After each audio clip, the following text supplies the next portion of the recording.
On Global TV News Express, Academic Staff Union of Polytechnics suspends strike, asks members to resume work on Monday. In business, federal government launches wheat subsidy to enhance food security. On the foreign scene, Turkey to reopen embassy in Syria as diplomats meet. And in sports, Nigerian policewoman Juliet Chukwu wins championship in South Africa. Hello and welcome to all our viewers in Nigeria and around the world to News Express on Global Television, coming to you live from the nation's capital, Abuja. I am Amina Jibril. Now, a quick reminder that Global Television is on DSTV channel 365 and free to air on Nigecomsat. The national chairman of the All Progressives Congress, APC, Abdullahi Ganduje, has said the party's target is to capture Rivers State in 2027. Ganduje stated this while inaugurating the newly elected executive committee of the party in the state. He said though the South geopolitical zone is largely controlled by the People's Democratic Party, PDP, the APC is making inroads in the zone, with Cross River and Edo State already taken by the ruling party. The Academic Staff Union of Polytechnics, ASUP, has suspended its 2-week warning strike. The union, which had embarked on a 2-week strike on December 2nd over neglect of the Polytechnics education in Nigeria and other issues, thereby directed its members nationwide to resume duties on Monday. In a statement dated December 12th, the ASUP national chairman, Shama Banja, said the union suspended the strike following a meeting with officials of the Ministry of Labor and Employment, where a memorandum of understanding was signed with a caveat that another meeting would be held on January 23rd, 2025 to end the industrial disputes finally. The ASUP president stated that the union's National Executive Council will meet to review the situation ahead of the meeting with the government in January. The Minister of Works, Dave Mahi, has explained why the federal government re-awarded the Abuja-Kaduna Zaria-Kano road contract, which was initially awarded to Julius Berger. The contract for the construction of the road, which was awarded to Julius Berger, was recently terminated by the federal government, which accused the contractor of unethical practices and failure to abide by the terms of the project. The minister, speaking when he appeared before the ad hoc committee to monitor the construction of the road chaired by the lawmaker representing Kaura Namoda Birnim Magaji Federal Constituency, Aminu Jaji, said the project, when re-awarded, would be for a concrete road. He explained that using asphalt for the construction of the Abuja-Kaduna Zaria-Kano road instead of concrete would save the federal government over 640 billion naira, noting further that the concrete road will be of better quality and will be completed in record time. And the Minister of Aviation and Aerospace Development, Festus Keyamo, has appealed to regular and non-regular flyers to embrace the proposed Fly Nigeria Act from the federal government. He said this is to ensure that Nigerian flag carriers are given priority for all government-funded travel, whether domestic, regional or international. Speaking at the unveiling ceremony of the legislative framework on the proposal, Keyamo revealed that the act aims to create demand and market opportunities even for routes not currently operated by Nigerian carriers. He added that by incentivizing the development of such routes, the proposed legislation seeks to establish a more robust and competitive aviation market for the country, as he described the bold initiative as a right step in the right direction. The federal government is toying with the idea of passing the Fly Nigeria Act into law to ensure that all government-funded trips prioritize Nigerian flag carriers during direct trips and connecting flights. In the meantime, the Nigeria Security and Civil Defense Corps (NSCDC) has discovered a residential premises used in storing illegally refined petroleum products in Rivers State. The Rivers State Commandant of the NSCDC, Joachim Okafor, who led a team of personnel to the illegal storage site, explained that the discovery by the command's anti-vandal unit was through the deployment of the Corps' latest illegal crude oil theft technology tracker. Okafor said aside from its negative impact on the nation's economy, the activities of crude oil thieves are causing serious environmental hazards and health issues to the people. The illegal storage facility located at Elelewo community in Obio Akpo local government area of the state contains large storage tanks and cans filled with illegally refined petroleum products. And ahead of the Christmas and New Year celebrations, the Federal Capital Territory Police Command has announced a prohibition on the use of firecrackers, popularly known as knockouts. This announcement was contained in a statement by the FCT Command spokesperson, Josephine Adem. According to the statement, the Commissioner of Police, Olatunji Disu, explained that the measure is aimed at ensuring the safety of lives and property during the festive period, as using of firecrackers often causes unnecessary panic, poses fire risks, and could lead to other avoidable incidents. Reports gathered say the federal government has spent an additional 14 billion naira on various military equipment between September and October 2024. This move, according to report, is in response to the rising spate of insecurity. According to reports, the government had in the first 7 months of this year spent 63.6 billion naira to procure equipment and ammunition for the military and the Office of the National Security Advisor. Similarly, on April 16, 2024, the government, through the Ministry of Defense, paid 990 million naira to a company named Equipment and Protective Applications International Limited for the procurement of ammunition, and on April 22, 2024, the ministry paid 941 million naira to the same company for the procurement of light tactical armored vehicles, heavy anti-mine armored vehicles, and ammunition for the armed forces of Nigeria. Meanwhile, troops of Operation Fansanyama have destroyed 22 camps of Lakurawa, killing several of them in Sokoto State. The Acting General Commanding Officer, A Division, and Commander Sector 2, Operation Fansanyama, Brigadier General Ibikunle Ajose, stated this while addressing the special brigade deployed to crush Lakurawa in Sokoto and Kebbi States by the Chief of Defense Staff. He said the troops also recovered weapons and ammunition during the operations. According to him, the operation led to the destruction of about 22 camps, neutralization of several members of the sect, recovery of ammunitions, as he charged the troops to ensure a total destruction of the Lakurawa sect, enjoining them to abide by the rules of engagement as well as ensuring the protection of lives and properties of law-abiding citizens.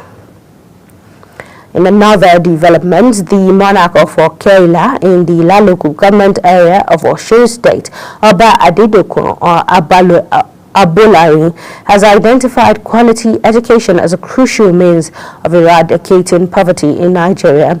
The monarch, to this end, called on the government at all levels to increase their investment in education in order to enable every child have access to qualitative education.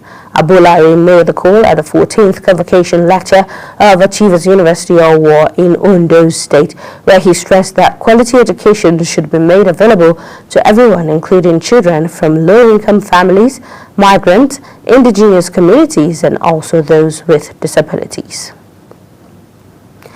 And the Tertiary Education Trust Fund, TETFund, says its attention has been drawn to insinuations, particularly across social media platforms, that the All Progressives Congress (APC) received funding of 325 million naira between October 2023 and October 2024 from the fund. TETFund's Director of Public Affairs, Abdulmumin Oniyangi, in a press release stated that a letter allegedly written by a certain woman leader of the Adamawa State chapter of the APC, Patricia Yakubu, to the National Security Advisor is not only ridiculous and totally false, but also a great disservice to the nation that an individual of such political standing would engage in frivolity bereft of any evidence. The Tertiary Education Trust Fund therefore urged detractors to get their facts right and avoid misleading members of the public, reassuring that it has undertaken its mandate over the years with renewed vigor under the leadership of President Bola Tinubu. The awards celebrated long service in 3 categories: bronze for 15 to 22 years of service with 10 recipients, silver for 23 to 24 years, awarded to 18 recipients, and gold for 25 years, honoring 9 individuals who displayed unwavering dedication. It's been felt across the nooks and corners of this country, including state-owned institutions. So I want you to seize this opportunity to read. And in order to alleviate the sufferings of flood victims across the country, the federal government, through the Ministry of Regional Development, has handed over palliatives to Imo State government to support victims of flood and other vulnerable groups. The presentation in Owerri was led by the Minister of Regional Development, Abubakar Momo, with the Governor of Imo State, Hope Uzodinma, receiving the items. Our correspondent, Amarachi Ibe, has the rest of the story. Presenting the palliative to Governor Uzodinma, the Minister of Regional Development explained that the intervention is targeted at alleviating the plight of flood victims and the less privileged in the state. I welcome you to this symbolic presentation of palliative items to the people of Imo State. I made a presentation to the President, and he graciously approved that palliative items ranging from rice, beans, mosquito nets, and what have you. The idea here today is to symbolically present this item to the people who are, of course, were affected and those who are also in need. Governor Uzodinma, in his response, commended the federal government for the timely support and pledged that the palliative would be distributed to the intended beneficiaries. So we received this with warm hearts, while thanking you for being able to do this, and also charging the committee, because the idea is that this thing has a target. The work of the committee is to ensure that this gets to the people who are affected by the flood. And if it is done and done well, the donors will be happy. Those who receive these materials will also be happy. The high point of the event was the symbolic presentation of relief items to some beneficiaries. The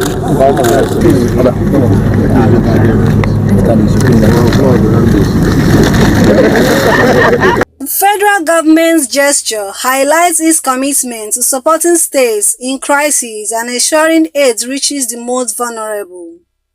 From Owerri, Amarachi Ibe, reporting for Global TV News.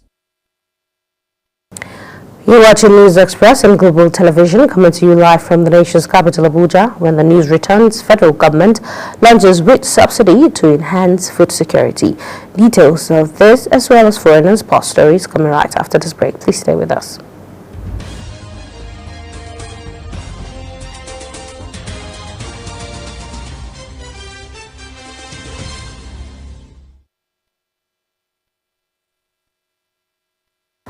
Welcome back, and thank you for staying tuned. And now the news continues with Business Scene, where the Federation Account Allocation Committee, FAC, has distributed a total of 1.727 trillion naira, representing the November 2024 Federation Accounts revenue among the federal, state, and local government. The distributed revenue comprised 455.354 billion naira from statutory allocations, 585.700 billion naira from value-added tax, 15.046 billion naira from the electronic money transfer levy, and 671.392 billion naira from exchange difference revenue. A communique issued after the meeting revealed that total gross revenue for November 2024 stood at 3.143 trillion naira. From the total distributable revenue of 1.727 trillion naira, the federal government received 581.856 billion naira, while the state government and local government councils received 549.792 billion naira and 402.553 billion naira respectively, while an additional 193.291 billion naira, representing 13% of mineral revenue, was allocated to oil producing states as derivation revenue. And the Minister of Finance and Coordinating Minister of the Economy, Wale Edun, has disclosed that the federal government has initiated measures to subsidize local wheat production to enhance food security and reduce reliance on imported wheat. Speaking in Abuja, the minister stated that the effort is part of a broader strategy to promoting agricultural productivity and bolster economic growth through the National Agricultural Growth Scheme and Agro Pocket. He added that the scheme spans 16 wheat-producing states and is designed to empower farmers with financial support and resources for improved wheat cultivation. The National Project Coordinator, Ishaku Buba, while briefing the minister, noted the financial incentives provided under the program, which according to him includes a 25% subsidy in certified wheat seeds and a 50% subsidy in fertilizers, is aimed at reducing production cost for farmers. And the Nigerian National Petroleum Company Limited, NNPCL, have been urged to extend the hours of selling the compressed natural gas, CNG, in Taraba State. Stakeholders consisting of drivers and park operators made the appeal as a state-owned oil and gas firm took its ongoing stakeholder sensitization program to the state. The exercise is part of NNPC's efforts to increase in awareness and core understanding of the oil and gas industry's role in national development while schooling stakeholders on efficient use of petroleum products.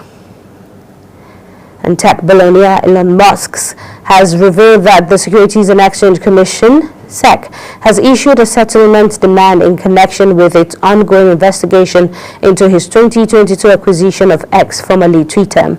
The SEC was probing to know if Musk violated security laws by failing to disclose his stock purchase on the social media platform within the required time frame.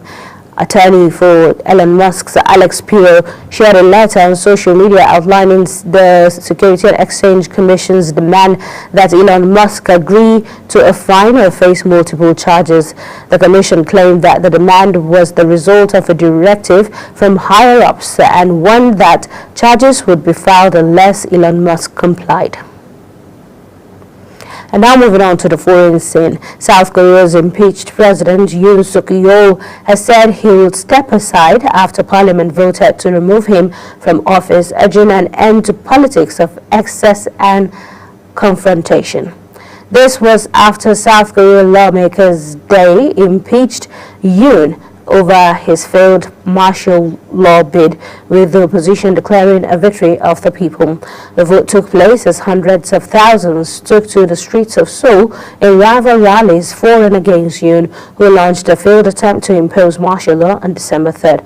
Out of 300 lawmakers, 204 voted to impeach the president on allegations of an insurrection, while 85 voted against. 3 abstained, with 8 votes nullified.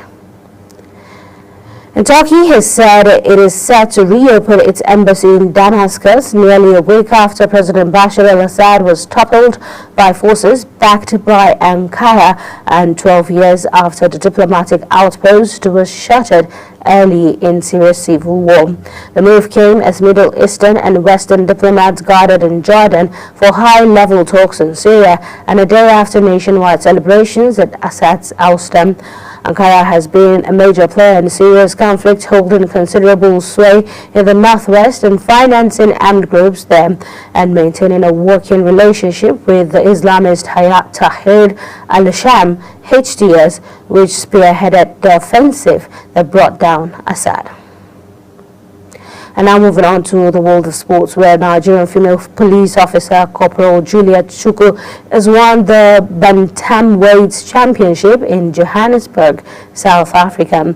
The force public relations officer ACP Oluniyiwa Adejobi in a statement emphasized that the achievement underscores the rise in prominence of Nigerian athletes on the global stage, while reaffirming the force's dedication to excellence across all areas of sports.